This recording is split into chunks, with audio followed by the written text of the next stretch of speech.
You want to know why? This is why. You know, mine used to be too, so don't worry. Right? When I was in university, I failed the first 2 years. I had to meet with the Dean of Science and had to tell him why I should stay at university. And I made up an excuse. Well, it was a real excuse, but it was a fake excuse. My good excuse was that my dad was sick, and which he was. But the real excuse was because I was lazy and I wasn't paying attention. I was doing the opposite of what I'm about to talk about in this video, right? So if your study routine is messed up, if you think you could improve it, you're watching the right video. Why? Because I've spent a lot of time thinking about this. Basically, my whole life revolves around maximizing my energy for mental and physical capacity. And the mental part of things is to learn new things, to work on things, to create things. Like, that's my purpose for being, is to learn to create and to create to learn. That's if you put it in a circle, you could have learn here with a little arrow down to create and then another little arrow, right? Like, I don't want to say yin and yang, but one can't exist without the other. Put it that way. So the other day, I wrote an article which was 5 things or 6 things. I can't even remember my own article. How good a start is that? See, this is why I need to optimize for mental capacity. But I wrote an article which was 6 techniques which helped me study machine learning 5 days a week. Now, it was targeted at machine learning because that's 2 years ago I started learning machine learning. Like, it's actually kind of funny. On this day, 2 years ago, I started in this room, at this desk, learning machine learning. And it was by myself, it was online. So basically, this is where these techniques have come from, right? How to optimize your study routine. Because at the end of the day, it was just me sitting in this room studying. So if you've got 10, 15, I don't know how long this video is going to turn out to be, but it's basically just me going to be riffing about the points in the article. So if you want to just read it and get it over with, there's a link below. You can check it out, bookmark it, read it at your own pace. Otherwise, this video will go through them and we can kind of add a little bit more to each. So, to improve your study routine, stop doing the opposite of what I'm about to tell you. Pay attention to this, okay? Number 1, reduce the search space. And what do I mean by this? Well, when I first started learning machine learning, I Googled, how do I learn machine learning? And there was a lot, and I mean a lot, of resources. And thanks to the internet, there's basically going to be a lot of resources on how to learn almost anything. Like, of course, the stuff at the forefront is going to be a bit scarce. That's where you ideally want to end up, is you becoming that person at the forefront. But to get there, you're going to have to build some foundations, right? And so when I Googled, how do I learn machine learning? A whole bunch of different resources came up. I was overwhelmed, right? I had so many options that I basically had no options. So what did I do to circumvent that? Well, I spent a week, well, however long time frame, I'm going to say a week because that's what I remember doing. I spent a week researching, trying to figure out where the commonalities were, right, for my particular task, which was I wanted to learn machine learning.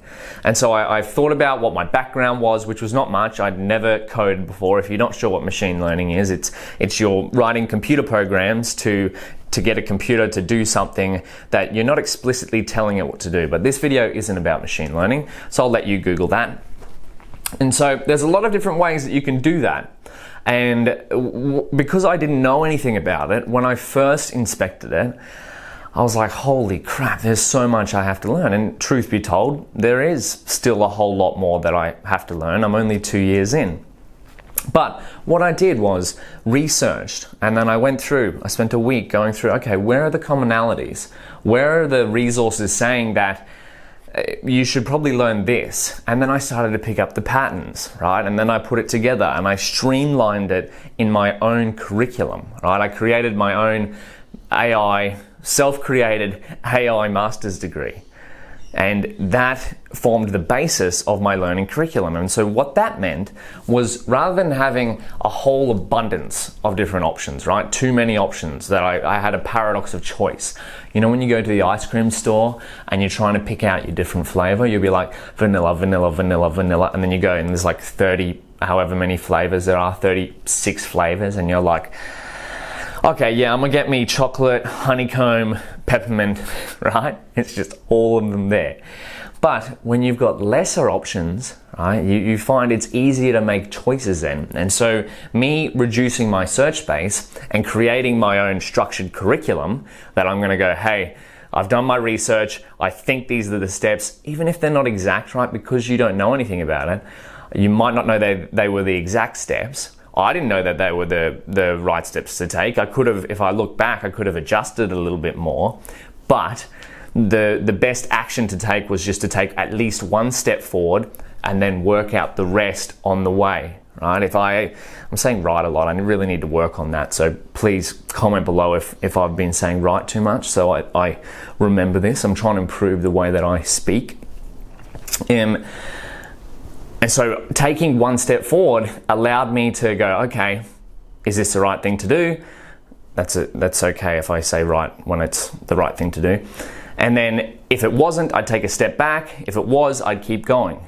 That is my approach to doing anything these days, is have a bias towards action. Make a decision, verify to see if it's the right one, keep going. So when you're first beginning, when you're first trying to study, when you're first trying to learn anything, I think it's important to first become a researcher. Now, if you've never done this before, well, the internet, good news, has given you skills to do so. You probably actually have. Whenever you Google something, that is you being a researcher. And so whatever field you're trying to get into, whether it be machine learning, whether you want to learn marketing, whether you want to learn health, another massive broad field with lots of different things that you could learn about, start by treating it as if you're a researcher. And then if you want to get serious about creating your own online curriculum, this is why people go to university, right? Because the curriculum is laid out for them. But my article was kind of targeted to people who are wanting to learn things online by themselves, which is how a lot of education happens these days. When I was at university learning nutrition, I spent most of my time researching my own interest online. When I was failing pre-medicine for the first 2 years of university, I switched to nutrition because I clicked in my head, hey, I'm coming home and spending 4 to 6 hours a night just Googling different things about nutrition so I could perform better in the gym and build these pythons. You know what I'm talking about? So, number one, reduce the search space. That was a kind of a long-winded explanation. That's how the rest of these are going to go, right? Because this is just a riff video. Reduce the search space. Pick something that you want to learn. Spend some time researching, finding out the commonalities of that field. If it's a large field, there's probably going to be a lot, but this is your task. This is your first task, is to figure out what are the trends, what are the things that you should be paying attention to. If you could ask the advice of some experts in the field, even better. They might be able to point you in the right direction. Create yourself a curriculum and go, okay, I'm going to read these 4 books, I'm going to take these 4 courses, and it's going to take me the whole of 2020. Something like that. That's step one. Choose something, reduce it down, create less options for yourself. Number 2, fix your environment. Look at this. I spend a lot of time here and I make it beautiful for a reason. There's basically nothing on there because if there was something on there, I would be distracted. And that's what you need to learn things, is you need a lot of time alone, whether you're trying to learn or create. You need a lot of time alone to really just hammer down and it be you, your brain, and whatever you're trying to learn. I removed all the distractions from here. My phone is in another room. It literally is in another room right now. And all of my devices have permanent do not disturb. Whenever a notification comes through, you've probably seen this before. Again, everything in here is non-revolutionary that I'm about to speak to you, but you've probably seen that once you get distracted from one little task, whatever you're in, it can take you up to 20 minutes to get back on task. And so if I'm getting notifications on all of my devices while I'm trying to study, that's a problem. So to fix my environment, remove all of that. I've fixed my dock on my computer, on my Mac. It's not turned on because I'm focused on doing this video. That's another thing. One thing at a time. The myth of multitasking. There's no such thing. We can only do a single task at a single time, which is, I think this is leading into point 3.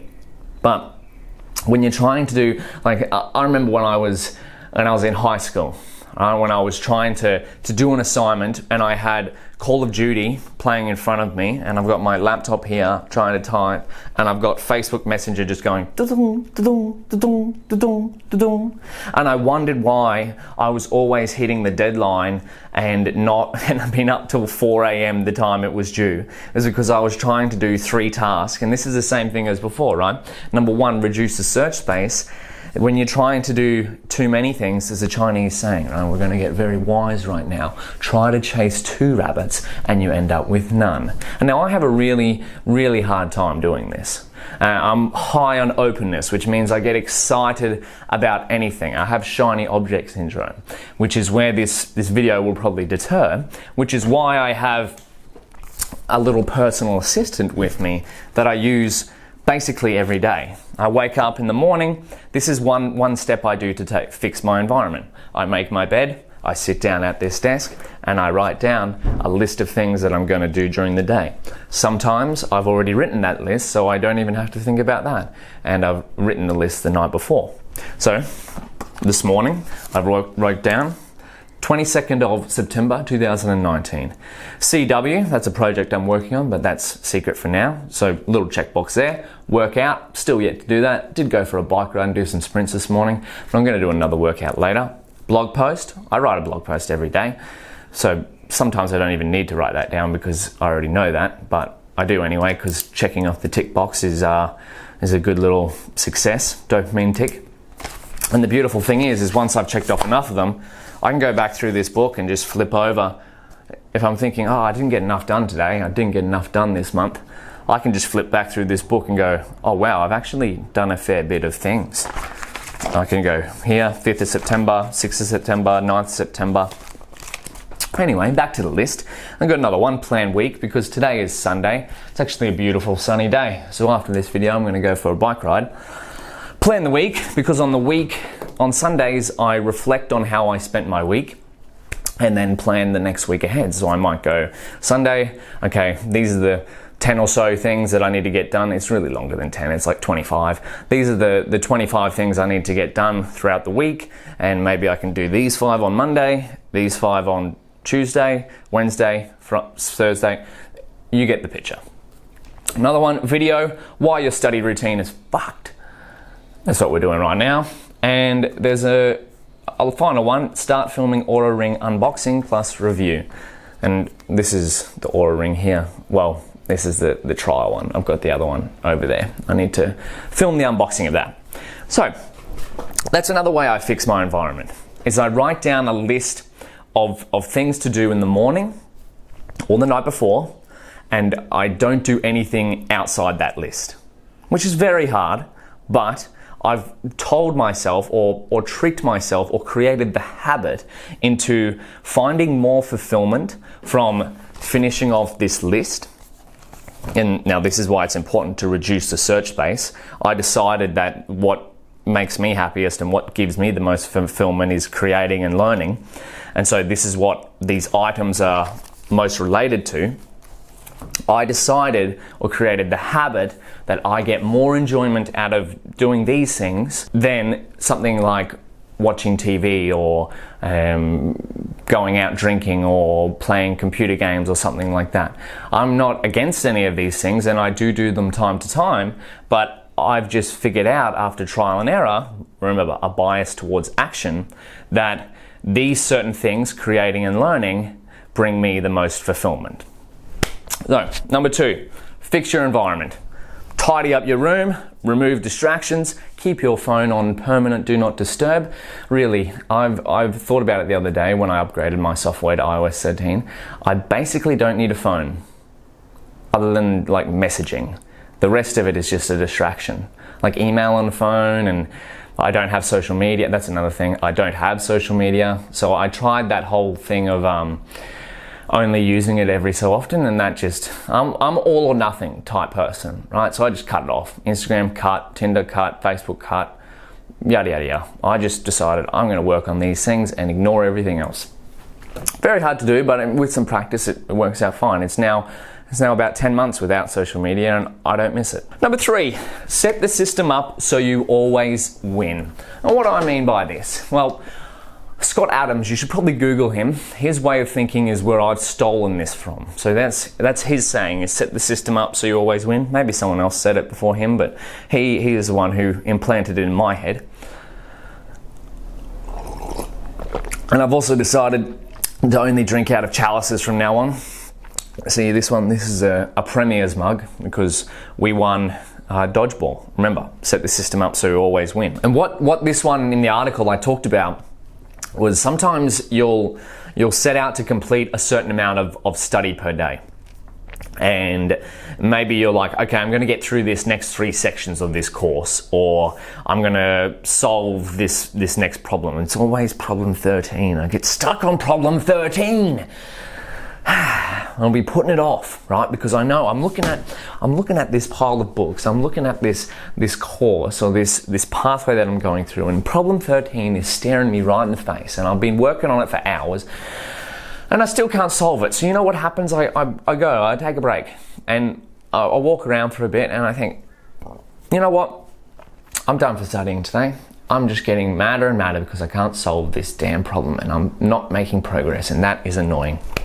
And so the next day comes around, I stare at my books and I stare at the course. I know in my head I have to do. I wake up, I come out of bed and I go, I gotta do problem 13. And you know what happens? Because I know, and because I know how hard it was yesterday, I avoid it, right? It's off my list because it's a challenge, right? And it's hard.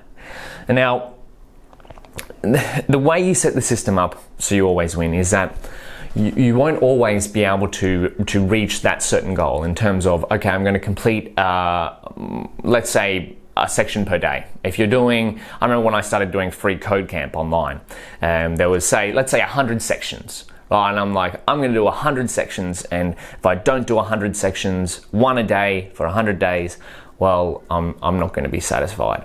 And then it got to a point, I got to like section 37, and then I couldn't do a section in a day because I had things on, and I got disappointed, and it really demotivated me to keep going because I wasn't doing my set out goal of a section per week. And so how you set the system up so you always win is that you think about the things that you can control versus the things that you can't control. What can you control? I can control that I spend an hour studying this one thing for today. 1 hour, or maybe 25 minutes, or maybe less, maybe more, who knows? So time-based parameters are very, very good ways to set the system up so you always win. So you can go, okay, today I'm going to spend 2 hours studying, and a lot of the time that will be one of my checklist items. Will be study, and I use a technique called Pomodoro, which is a 25-minute timer. You do nothing but one task for 25 minutes, take a 5-minute break, and then keep repeating that over and over again until you've done enough Pomodoros. So my task in the morning might be study times 6 Pomodoros, and that will mean eventually if I complete 6 25-minute sessions, I'll get about 3 hours worth. So that's something I can control, is spending that 6 Pomodoros, 6 25-minute sessions focused on a single task. I may not solve problem 13, that drasky little problem 13. I may not solve problem 13 in that 6 Pomodoro session, but at least I've given it a red hot go, right? I've said, right, I've caught myself. I'm going to improve. I promise you I will improve. I promise myself I will improve. I have to edit this thing later. And I say so too much. So that's what I'm going to work on, right? And so I need your help. When I put down 6 Pomodoros, I can't control that. When I put down, I'm going to complete a section per day, I can't really control that. And another really good way, and another thing that I'm a real big fan of, is the 100-day things, like where you go 100 days of code or 100 days of machine learning, because all your goal is to do is to study that thing for a little bit of time every single day. I'm a real big fan of everyday things, which is why I move every day, which is why I create every day, because that's how you can set the system up so you always win.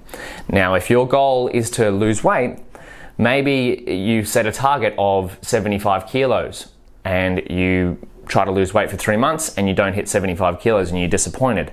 But change the goal to set the system up so you always win. Instead of losing 10 kilos, my goal is to stay active every day and eat healthily every day.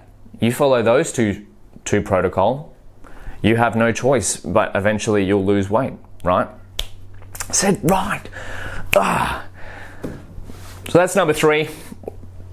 Set the system up so you always win. Choose a time-based goal rather than a progress-based goal, and you'll probably figure out eventually. Challenge yourself in that time. What can I get done in this 25-minute session? What can I get done in this hour session?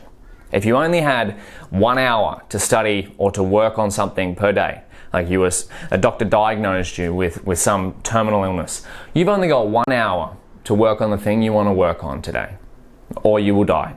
What would you work on? And again, these are kind of the 1, 2, and 3, reduce the search space, fix your environment, set the system up so you always win, are kind of all looped in within the same thing. It's think about the things that you can control versus what you can't control. Number 4, sometimes do nothing.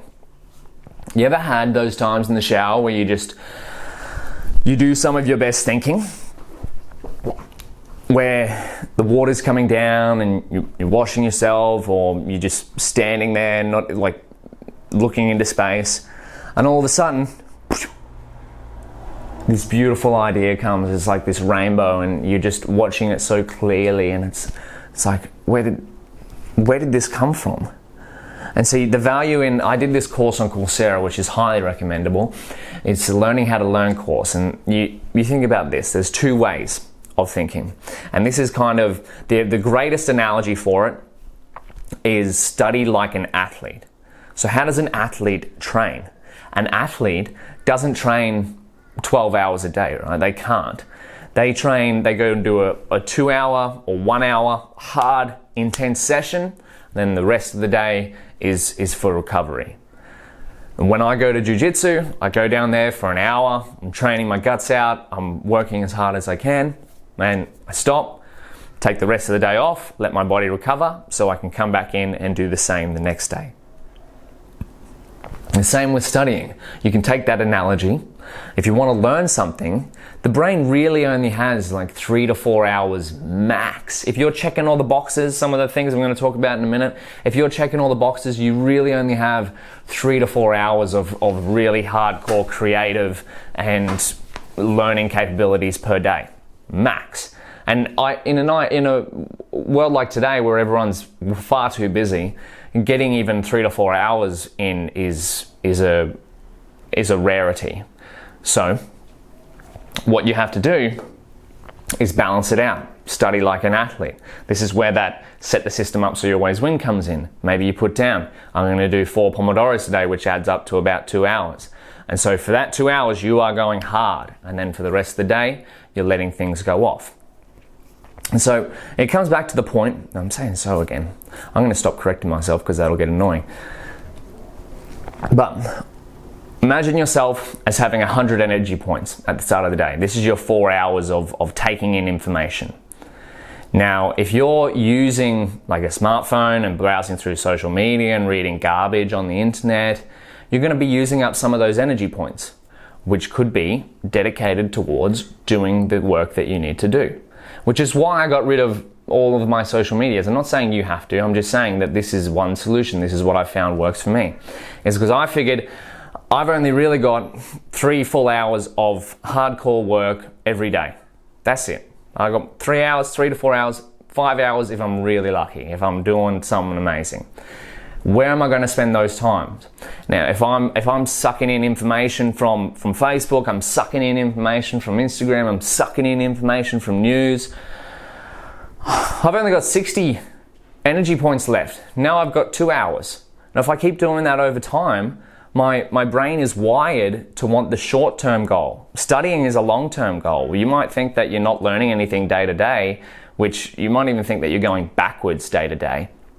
But don't compare yourself day to day. Compare yourself in 6-month blocks. Compare yourself year on year. What am I hardwired towards? I'm hardwired towards getting that short-term reward, which is that quick information. That's what we want, that quick information, which is why I had to cancel out all of that quick information source for me. I only want the information that is hard to build, because that is the valuable information. That's going to lead into number 5, embrace the suck, but we'll wrap up sometimes do nothing. The premise of sometimes do nothing is use your 100 energy points during the day as best you can, and when you've used them up, do nothing, right? Because in that time that you're doing nothing, those energy points are going to be recumulated, and the things that you learned are going to be put together. When you're in the study, you might think, I'm reading this book and nothing is connecting, none of the dots are connecting. But then you go for a walk, you do nothing, you're looking out into space, you're riding the train, and you're watching things go by, and all of a sudden, connection. That's a connection in your brain where seemingly those thoughts and that information that you were learning that didn't mean anything at the time have now just connected, and you can use that information. Number 4, sometimes do nothing. Now, embrace the suck. Now this is a tough one, and it's actually counterintuitive. It happens whenever you try something new. What holds people back from trying something new is they have to start from basically ground zero. You have to be bad at something. And this is, if you can embrace the suck, if you can get comfortable being bad at something, and I don't mean like get used to being bad at something, because you want to improve, you want to get better. But if you can be comfortable at going, okay, I know I'm not the best at whatever it is I'm trying to learn at the moment, but I can improve. If you can embrace the suck, that time frame of at the beginning when you're going to be bad at something, that is a very strong mentality to have. You can go into any room and go, that's all right, I know everyone in this room is smarter than me, but that gives me the opportunity. That gives me the opportunity to learn. And learning by definition is hard, because you have to take something that doesn't exist in your brain and somehow get it there. We don't even know how these things happen. Do you know how it happens? I really don't know how it happens. Like, I'll read a book or I'll do a course and I won't remember 99% of it, maybe more, maybe 99.9. But I try really hard to hold on to that extra 1%, and then eventually maybe that extra 1% matches up with another 1% of something I've learned somewhere else, and I can combine that and improve my knowledge. So when I use it, me and Dave were talking about it. Dave's my arch nemesis. Really important. If you don't have one, get an arch nemesis. I'll talk about that in another video. But my arch nemesis Dave, we do jiu-jitsu together, and we talked about it. He's starting to make jiu-jitsu videos, which is actually really cool. We talked about it. We're white belts, right? And I thought about it as I was driving in the car, listening to no music. I've tried really hard actually to start doing a lot more of nothing, so that my brain can think about different things, have freedom to just explore whatever I want to explore. I was thinking about it.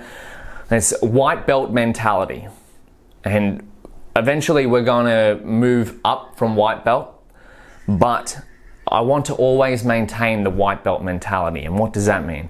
It means always having that new way of approaching things, or that beginner's mind. That's the real valuable thing. And at the start in jiu-jitsu, it sucked. I got in there, I got beaten up for the first 3-4 months, and now I'm getting a little bit better. I can avoid that. I still get beaten up. Have a go at this. Look at that bruise. That's from the other night. Oh, all part of the parcel. But it's really important for whatever you're going to try is to embrace the suck. Learning by definition is hard. When you try to learn something, you have to literally form something that doesn't exist in your brain and keep it there. And now, as I said before, progress day to day might not be much. You might even think you're going backwards. I think that all the time. I think, well, I've just been studying this whole thing for a week and I don't remember a single gram of it. But then in 3 to 4 months' time, I revisit that thing and I'm like, I actually know this stuff. So what you have to do is be very comfortable being bad in the short term. And remember, with consistency, with that 100 days of continued effort, with that 100 days is just an arbitrary number, 100 days of code or something like that, you will get better over time. So be patient, let it happen. Where are we up to? 3-year-old mentality. I really like this one. Really, really like this one. If you've ever listened to Alan Watson, if you haven't, you should, because he's a lot smarter than I am and a great talker. He has this notion, or one of his videos that I watch, and it's just ringing in my brain. Like every time I think of work, it's having this notion. We see in society as work and play being two different things. You work 5 days a week and then you spend the weekend playing. What really changed my way of thinking about things is that everything is play. And so when you see a 3-year-old, this is a 3-year-old mentality, when you see a 3-year-old at a playground, they're running around, they're having the time of their absolute lives. Like they don't know, like they're just enjoying it. And the whole world is new to them. And so this is where I relate. I use the 3-year-old mentality. You could use work as play, all this, etc., etc.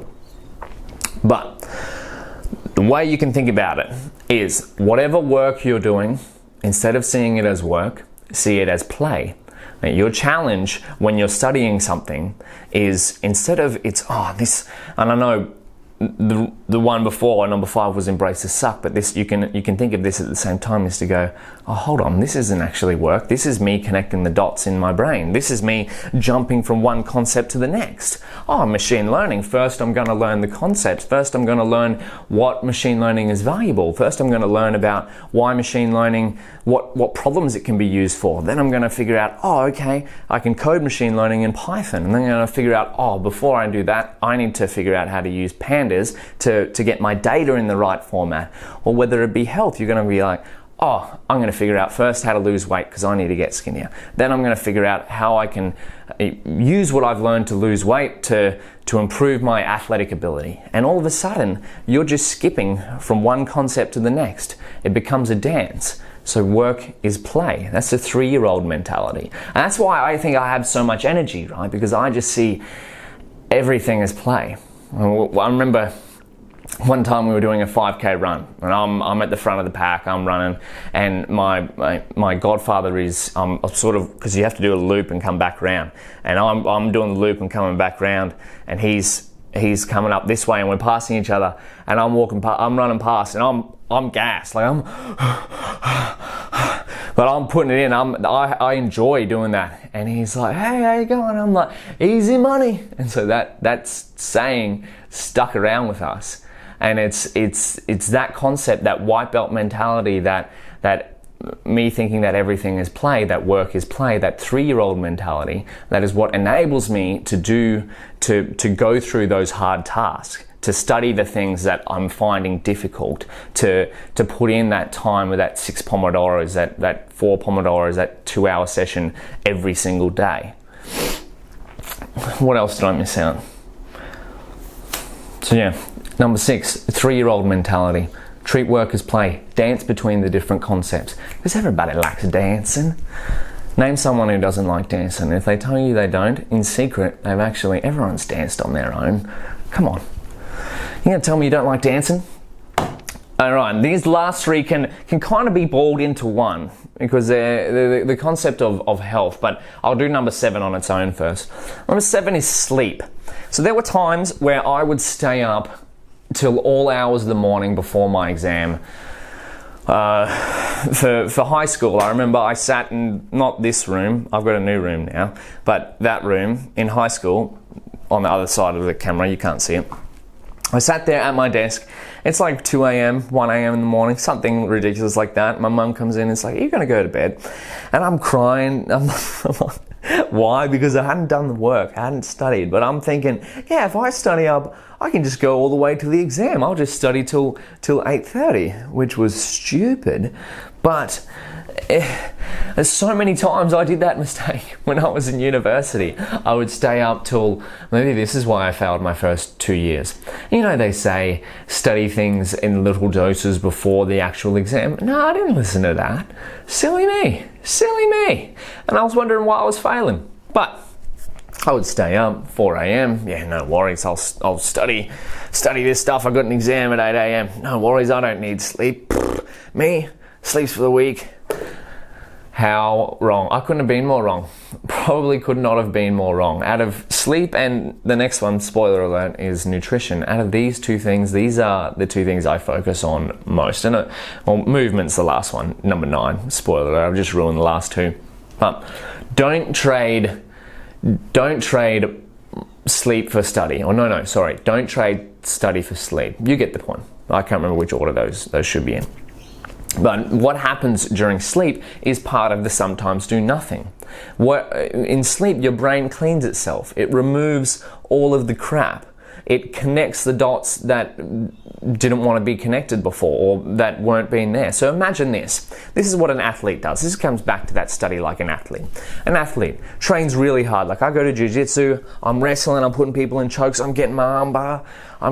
Hopefully I'm not getting armbarred actually, but we've been doing foot locks lately and I really love foot locks. My Achilles are a bit sore. And what happens then? Well, my muscles break down because I'm using them. And so when I go to sleep, my muscles get repaired. The same thing happens with the brain. When you study, you're breaking down connections in your brain and reforming new ones. So you have existing connections. What you're doing when you're studying, you're going, and then when you sleep, your brain is like, oh, such a mess up here. I need to fix all this, and goes in and puts them all together. And so this is why I have such a priority on sleep. Like I go to bed, try to go to bed at the same time every night, try to wake up at the same time every day, and don't drink caffeine after 2 p.m. if I can help it. All these things, right? I try to optimize sleep because my goal is to optimize my capability to learn, optimize my ability to have 100 energy points to dedicate to creating and learning.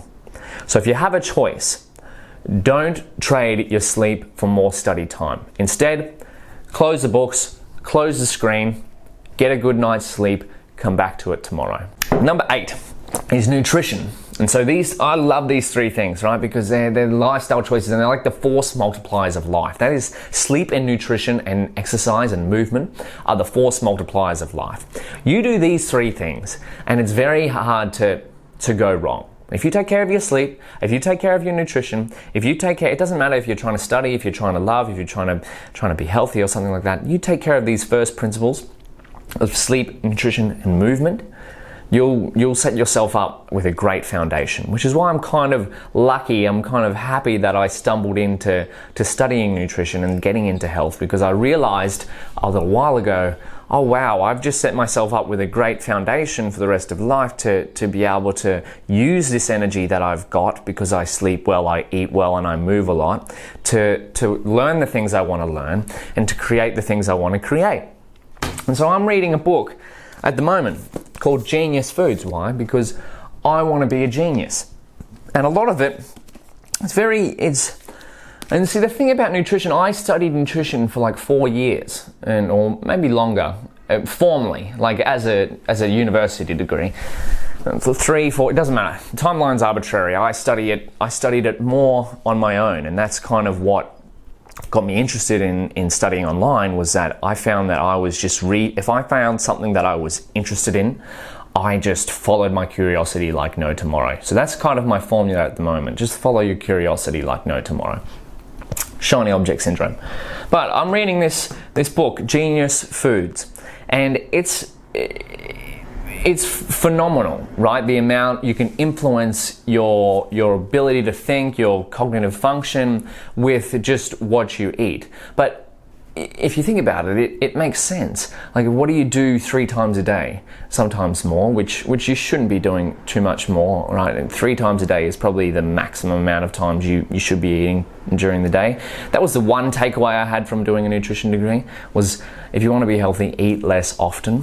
The body has adapted to being able to thrive when you eat less often. But if you eat a certain array of foods, and now again, depending on where you're from in the world, depending on what your genetics are, depending on what your lifestyle is, there's different foods that may suit you better than me.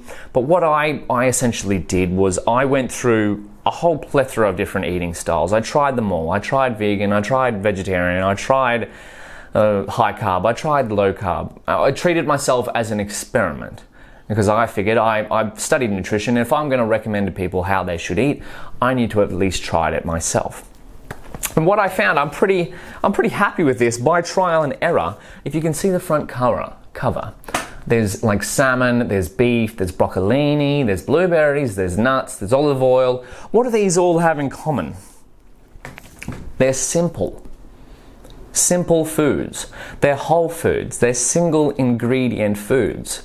And now you got some of them that are high in fat. Meat is high in protein. It's fairly low carbohydrate because there's a lot of different green vegetables in there.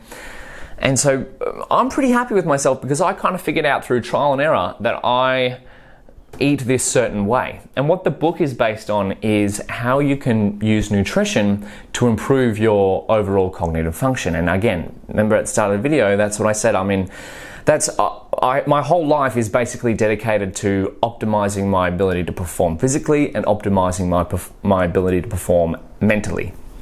And if I can do that with what I eat, well, that's even better. And so what can you do? Well, avoid garbage. Don't eat crap. And when you're at the supermarket, stay towards the perimeter, because that's usually where a few tidbits that you can do. I might actually do a video on nutrition in a little bit, but a few quick rules are simple foods, like single ingredient foods that you cook yourself. Learn to cook. That's step one, learn to cook. Number two, keep it simple. Single ingredient foods, the less the better, or less ingredients the better. If it requires a packet, you probably don't need it. So all of those refined things that you find, you probably don't need it. Number three, if it requires, number four, doesn't really matter. If it requires an advertisement, you probably also don't need it. A lot of these foods you barely see advertised, like broccolini. Who's doing ads for broccolini? Not many people. But you do see a lot of ads for food that you don't really need. And the final one is eat less often. So there's this whole rigmarole of like being snacking and all that sort of stuff. You don't really need to eat that often, because what you're trying to do is minimize the amount that your blood glucose spikes. And if you're eating constantly, you're going to be spiking your blood glucose. What does this lead? That leads to different hormones being triggered. Different hormones being triggered leads to you having a very hard time controlling how your body operates. If your hormones are out of whack, your whole body is out of whack. So that's why you're trying to minimize those blood glucose spikes, because that leads to a plethora of different, and again, this is for a different video. I might make a more in-depth one in the future. But comes back. If you want to use nutrition, remember, you got a 100-point energy bar. The way you optimize that is with sleep, eating well, simple foods, not as often as you think, and with movement. That's the final one. Number 9 is movement. Now in that Coursera Learning How to Learn course, one of the best ways to also help your brain was exercise. Now the thing is, they also really, I was listening to a podcast the other day and they're talking about Alzheimer's prevention. My dad has Alzheimer's, and now if you've ever seen someone with Alzheimer's, you know you don't want to get Alzheimer's, because it's a terrible disease. You lose your ability to think. And so out of these two people we're talking on this podcast, best researchers in the world, we're talking about to optimize your brain function, which is what we're trying to do when we're studying. We want to have optimal brain function. To optimize brain function and to avoid or lessen the effects. Now, I'm going to word it wrong here, but let's just say lessen for lack of a better word. I'm pretty sure they did risk reduction or some kind of thing. But to lessen the effects or stop your chances of Alzheimer's developing, the number one thing that you could do was exercise, movement. And I've found that to be 100% true as well. You can treat it as your sometimes do nothing. When I'm stuck on a problem, I go for a walk. Problem 13, that pesky problem 13. When I get stuck on problem 13, I go for a walk, do a walk around the block, and you know what happens? If I'm thinking of nothing, sometimes the problem will just go, and it'll just appear, and it'll solve. I'll come back down, code it out in the computer, boom, we move on. Sometimes it doesn't happen, but moving every day is probably one of the best habits that I have. Because why? It seems counterintuitive that I'm using my energy bar, but it actually makes it higher. Because I move every day, my brain is getting a rest from, well, actually it's probably getting used, because jiu-jitsu is kind of like, it's kind of mental, kind of physical.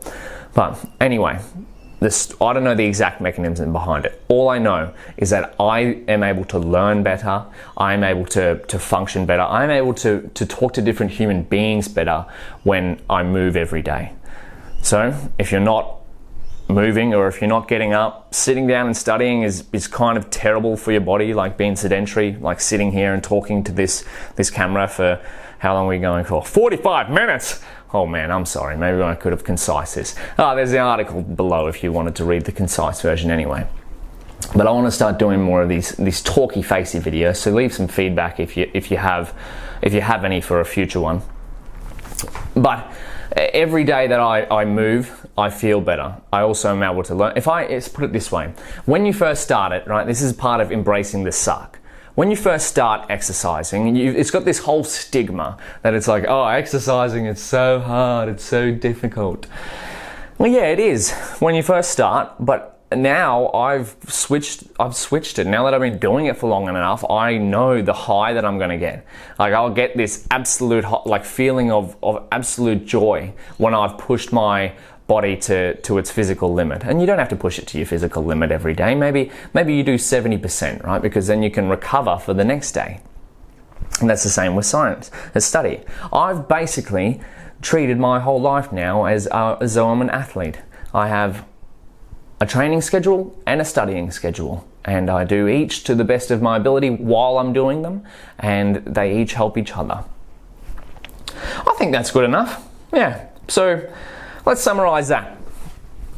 Number one, reduce the search space. If you want to learn something new, there's an abundance of resources on the internet. So to study, to get started, don't be thrown off by having too many choices, because remember, too many choices leads to no choices. So reduce your search space, create a list of things that you want to do, write down a list of things at the start of the day. This is part of number two that we're going to get into in a second. Reduce your search space so you have to make less decisions. Less, but better. Number two, fix your environment. Clean your bloody room. Have no distractions. How do you do that? Of course there's going to be distractions every single god. There's distractions everywhere. Close your door. Don't study with friends, because friends are good for being friends, but find a study partner, someone who wants to get after it as much as you. Because if you study with friends, you're just going to distract each other. You have too much fun together. Have fun with your friends, find a study partner, study with a study partner. And yeah, put your phone in another bloody room, because you probably don't need your phone to study. Unless you're doing an online course on your phone, then you can use your phone. Number three, set the system up so you always win. Remember, you might not be able to complete problem 13. Keeps coming up, problem 13. If you're actually running into problem 13, that's a massively wild guess from me. But set the system up so you always win. Write down a list of things at the start of the day, and don't do anything off that list. You can, or treat yourself so that you find fulfillment in ticking off those things, because over time they will add up to be something incredible.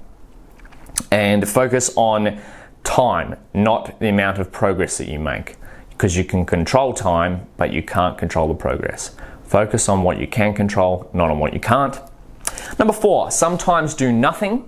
If you find you're stuck in a rut, take a break. The healthiest break you could probably take is like a little walk, or even just laying on the ground for 20 minutes. But when you're doing that, make sure it's actually doing nothing. Don't pull out your smartphone and start browsing, because remember, you've only got 100 energy points.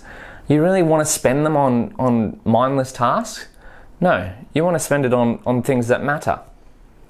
Number five, embrace the suck. Get comfortable being bad at something, but don't get used to it, right? Because you will be your own biggest fan and biggest critique at the same time. Don't get comfortable being bad, right? So you can walk into a room and go, oh, I don't know much here, but I'm going to figure things out. Have that white belt mentality that it's always day one and that you can always improve. But again, you want to eventually get good, right? That's what gives us fulfillment, is when we make that progress. So be comfortable being bad, but you don't have to get used to being bad. You want to get good eventually. And remember, learning something new by definition is difficult. I'm lucky if I remember 1% of what I learn. Compare yourself year on year, not day to day. Number 6, the 3-year-old mentality. Treat work as play. Mind yourself, I'm playing. I'm going to play today. It's a very hard mentality to get over because a lot of society, and again, I'm a realist here. I know working on things suck. I know I'm not going to enjoy studying some things or learning some things all the time. I know that's why I embrace the suck, and then I remind myself, oh, this is just play. I'm just dancing between different concepts. That's what you want to do. Dance between different concepts. Number 7, 8, and 9 are the 3 pillars of physical health and mental health, of course, is sleep, nutrition, and movement. Focus on your sleep. Don't trade sleep for extra study. The more sleep you get, the better. 7 to 9 hours minimum per night. Make sure it's good quality, because that's when your brain's going to clean itself out. It's going to form those new connections. It's going to heal itself. Study like an athlete. An athlete uses sleep to repair their body. Because you're a student, right? You're a student, you're going to use sleep to repair your brain. Number 8, eat. Nutrition. Eat good food. If you've got 100 energy points during the day, and nutrition is a big part of that. You want to stick to simple foods, avoid the refined stuff, avoid eating every 2 hours, right? You probably don't need to snack. When you do eat a meal, make sure it's voluminous. Like, have lots of different greens, have some good simple fats in there, because your brain is about, I think it's mostly fat. I was going to say 60%, but I'm not sure the exact number.